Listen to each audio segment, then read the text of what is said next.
Happy summer. Yes, yes. Summer has arrived. And it's been so long since we've been able to publish a buzz, it feels like, right? It does feel like a while. But Yeah. then it feels again, just like yesterday. It's amazing how I feel, anyways, that the pages are just flying off the calendar. Here we are, July, commemorating the 4th this coming week. And of course, by the time our viewers see this, it will be past that. But we're in full vacay mode, right? And We are. bees, well, let's talk about bees, shall we? Because that's what we're here for. Yeah. Yeah. I mean, it's busy bees, right? I mean, it's been so busy at the lab in the spring. I mean, the beekeeping, the garden Ah, work we've been doing, and yeah. yeah, the lab work. Master students are graduating. We're losing some people. Lots of Mhm. change. Yeah, there is lots of change, but lots of good stuff too, right? So Yeah. I'm excited. We just finished our final in-person class at the lab. Our signature courses, as you know, we've got Queen Ring Technique short course, which we hosted the end of May, beginning of June. That was hands down awesome. And just this past weekend, we did the introduction to instrumental insemination, which also went off without a hitch. It was another really exceptional learning experience. And the more we do it, the better we get. And we're just really excited to be able to offer it. And we're looking to expand that catalog of in-person classes. So if anybody out there is thinking about a class that they feel they'd really like to have in person at the lab, please let us know. Email us, book some office hours, whatever. We want your ideas because we're all co-creators of this program. And We your are. feedback is valuable. You matter. So thank you. Yeah. So what do we got going on here in terms of announcements? Yeah, so announcement for B's and C's. So those are the volunteer hours and continuing education. So on the website, there's multiple different areas you can go to submit your hours. It's under members when you're logged in. It's also under candidates under preparation. So we always encourage you to acknowledge all the great work you're doing for your local community, even Yeah. if it's just mentoring a friend. It's just whatever way you're giving back, please share with us. And I'd love to share an update here where we've been working on this project for a while, but you may notice when you're submitting your B's and C's, there's an option to select share publicly. And almost everyone selects that button. And now we're updating the homepage of the California Master Beekeeper Program website. And we're going to have a live feed of everyone's submissions. So all the volunteer work you've done will be acknowledged on the front page if you allow it to be shown publicly. And it's just a fun little feature for our little community. And we've been talking about it for a couple of years now, and we finally found the tools to be able to do it. So please be on the lookout for that. Sometime in summer, it should be available, and a beautiful new homepage as well to really recognize the community and all the work we're doing. Yeah, I'm really looking forward to that. And thank you, Kian, for your perseverance and for just knowing how to work all the tech magic and make these things happen. And I also am excited for eventually bringing that beekeeper map to the front page as well, so that if anybody looking for somebody local can essentially, plug in their zip and boom, somebody will automatically pop up if you, of course, choose to be a part of the beekeeper map. Yeah. So that's in development as well. Lots of good stuff Yeah. coming down the pike in that regard technologically. So yay. Yes. Yeah. And of course, more events. Next info session. Can you believe we're looking into 2026 already? Ah.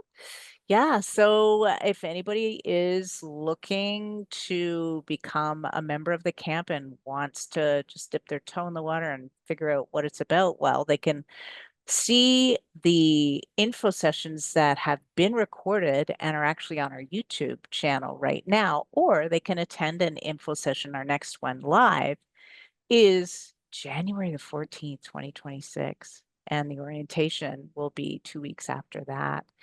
Our UC Davis practical in-person exams, we have booked Saturday, August the 16th. So please book that if you're local and you want to do your journey or your apprentice exam in person. Book it now because spots run out. Office hours every Wednesday, 4 to 5. We're here. And stick around for the annual certification celebration. It's always a good time. If you can make it in person, even better. We look forward to seeing you in person or online.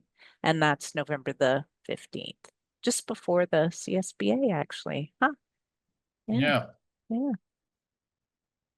And so for upcoming classes, so spring is over. Spring is when we have most of our classes in person and remote, but we still have a lot of fun ones, or at least a few fun ones for the summer. And just a reminder, we have a video library with all the recordings. And a lot of those recordings are available to the public. So even if you're not in the certification program and you're not a member, please check out our YouTube, which you can access through our website as well under video library under the classes tab. And it will show you all these available videos of all the previous recordings, guest lectures, and core classes. So in terms of upcoming classes for this summer, we have one coming up very shortly this month. And this is a guest lecture from an individual in Southern California out of UC Riverside. And he is going to be teaching about molecular signatures of adaptive heat tolerance in hybridized bee populations. And what does that mean? That means basically looking at the molecule structures and how they change. And so a lot of great insights and active research coming out of UC Riverside, the cyber team down there, they're called.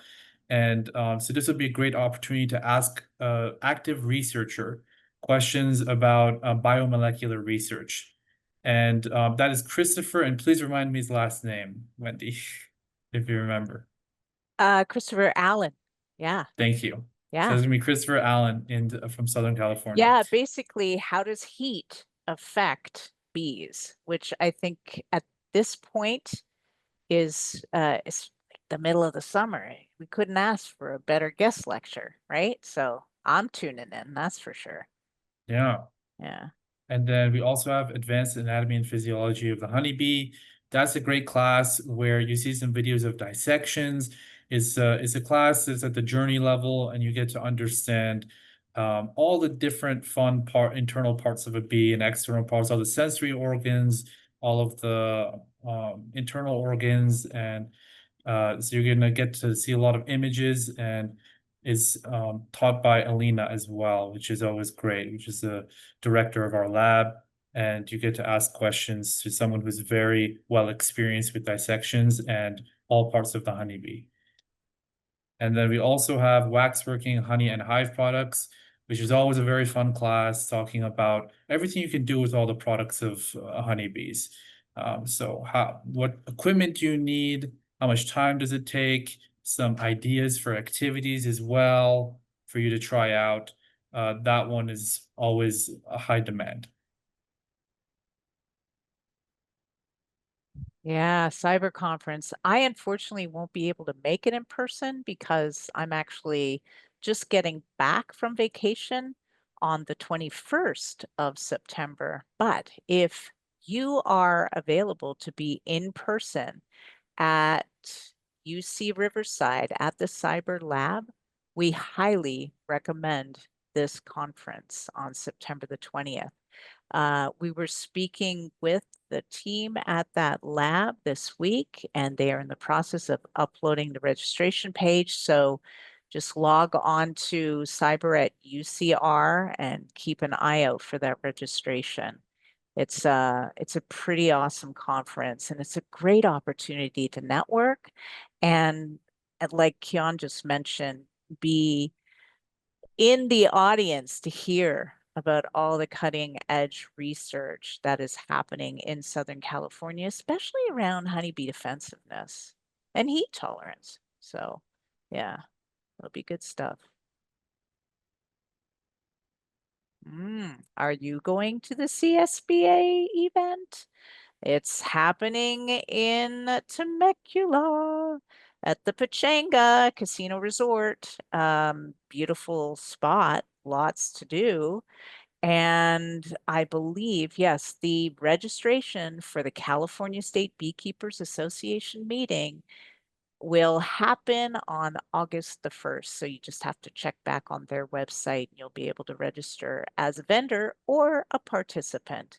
And of course, we at the camp always love to catch up with our camp members there. We'll have an opportunity to do a modified day in the camp. So if anybody is in Temecula and you are planning on attending that event, uh, in the next couple of announcements that we send out, we will be asking if you're available just to be with us to volunteer for a half a day. And as in the past, we will host um, a really great opportunity to interview some researchers on the Wednesday in the afternoon. It will be a panel discussion, and we'd love to see you there. So consider marking that in your calendar, November 18, 19, and 20th. Yeah, and I always enjoy the CSBA. It's like the convergence of all things beekeeping. I really enjoy walking around the trade floor, which is Yeah. images of I don't know how long ago, but the trade floor. There's always new products coming out, and you get Yeah. to talk to business owners, you get to talk Yeah. to researchers. A lot of Yeah. fun. Yeah. And this week, or this quarter, I should say, we have an interview with Samantha Murray, which we're about to hop into. And this is the Bee Haven Garden Coordinator at UC Davis at the El Nino Bee Lab. So really excited to share with you all the changes to the garden and the improvements and who's leading them. Hi, campers. Today, we get to learn about the Bee Haven, a special garden at UC Davis. And we have with us today the garden coordinator for the Bee Haven at UC Davis, and that is Samantha Murray. Thanks for being with us today, Samantha. Hello, everyone. Thank you so much for having me, and it's so great to be able to talk a little more and plug our wonderful garden here at the Yeah, UC Bee Haven. and it's a really special interview because I get to work with Sam at the UC Davis Laidlaw Lab, actually. So we're colleagues. And so could you give us a little bit of an overview of the mission of the garden, Sam, please?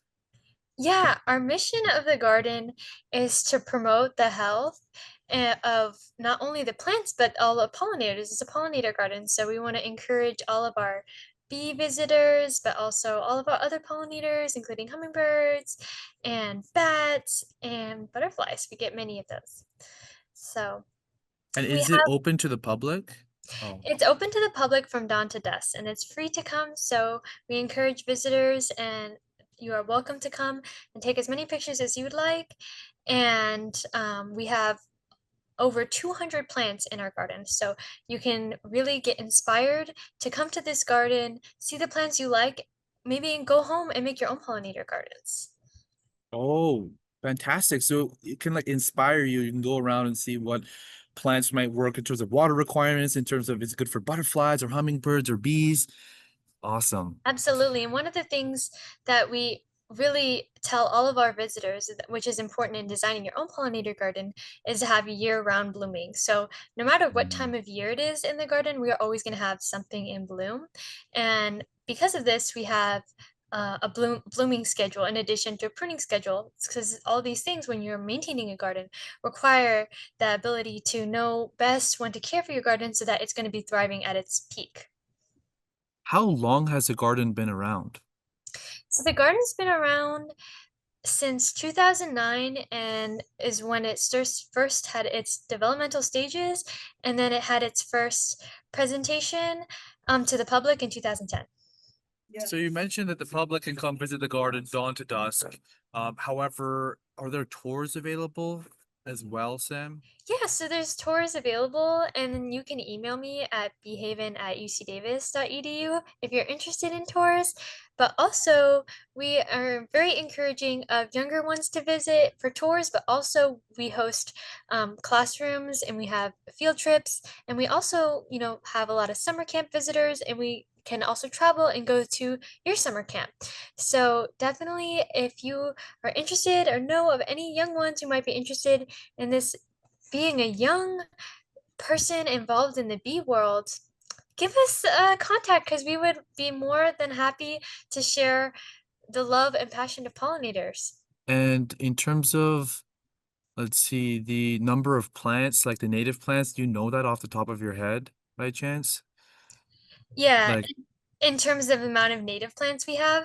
or just plants in general? I think there was a number we had talked about previously.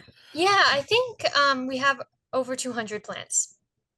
Yeah. Fantastic. And then the size of the garden, do you know that off the top of your head? It's a half acre. Okay, Acre. nice. Yeah. And it's pretty close to the campus, right? So if anybody's near UC Davis, it shouldn't be too much of a drive. Yeah, and it's also accessible by bus until a certain point. Yeah. I think Seoul at West Village is the closest bus stop, and then from there it would only be like a 10 or 15-minute walk. Okay, so pretty nearby.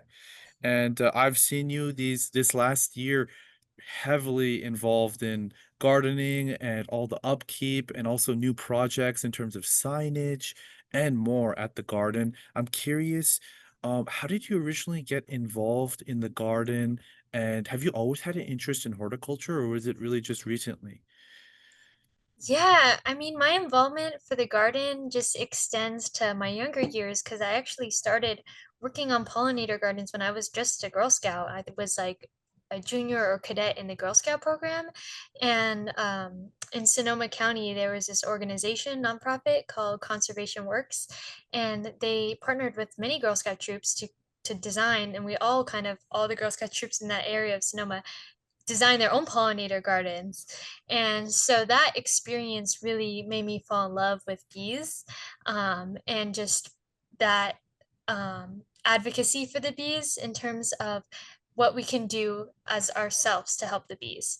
Um, so that was what was like, kind of always a pillar of knowledge for me. So coming to work here, I originally came, helping out a grad student, but as I got to kind of extend my opportunities in the lab, I just was so happy to, get my hands back in the garden and kind of contribute to the beauty of this garden, because this garden is just so beautiful and so vibrant. And right now it looks really good. So if you want to come visit, definitely highly encourage. All the pollinators are saying thank you, Sam, for your work and your support with the garden and really spreading all the information that everyone would need to build their own garden and inspiring. And the garden is beautiful. I mean, I know after work at the El Nino Bee Lab, I just love walking through the garden and really calms me down. And it's a pleasure to have that nearby. So thank you for all the work you do. Yeah, and thank you. And I wanted to mention about the science you're talking about. We have some really exciting projects coming up. So, one of the things that we're wanting to make our garden more accessible is by putting it online, and also by putting video um, tours up at the same time. So, we're going to have improved signage throughout the garden, which has QR codes to a video tour that you can go through and walk throughout the garden and get a little more information. So this way, the garden, you can learn even more for those that want for those that want it. Perfect. And I know Yeah. recently we launched a new website. Like, so we're going to be adding all that stuff you just mentioned to the website, and the new website's already up, and we're putting new information on all the time. So we'll put that link in the description. So please check that out if you're interested in learning about the garden or visiting. Yeah, check And out the website. We have great resources, and we have many great resources of plant lists. If you want to look at all the plants we have in the garden or what you can plant, that's a great resource to go if you're a Californian. perfect. And I'm curious, as a fun question to close this off, Yes. do you have a favorite plant in the garden or favorite plant in general? That's really hard to pick one favorite, but I really love the Mexican sage. It's this beautiful purple plant. Um, I also love the coyote mint, has a really nice smell, and the hummingbird sage is also really, really lovely. And the blue asters. It's so hard. There's a million. Beautiful. You Yeah, gotta just come keep and visit and going. see Why them. not? Yeah. This side of the garden is Sam's favorite plants.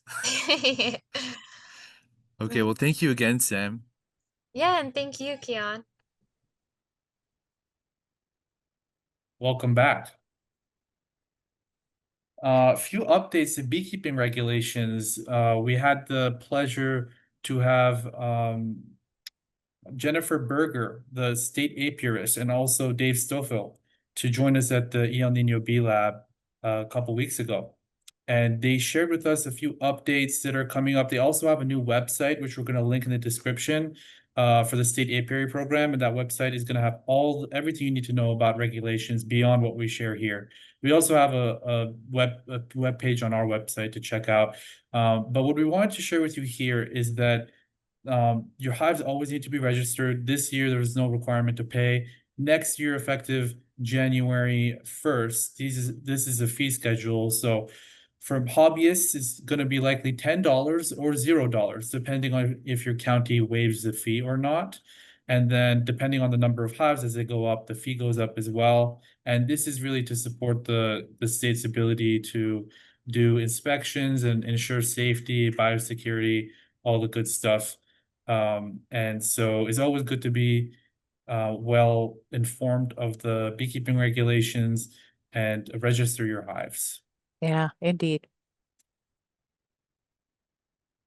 And as Wendy mentioned earlier, we're always open to feedback. There's an anonymous survey linked in the description below, so please check that out.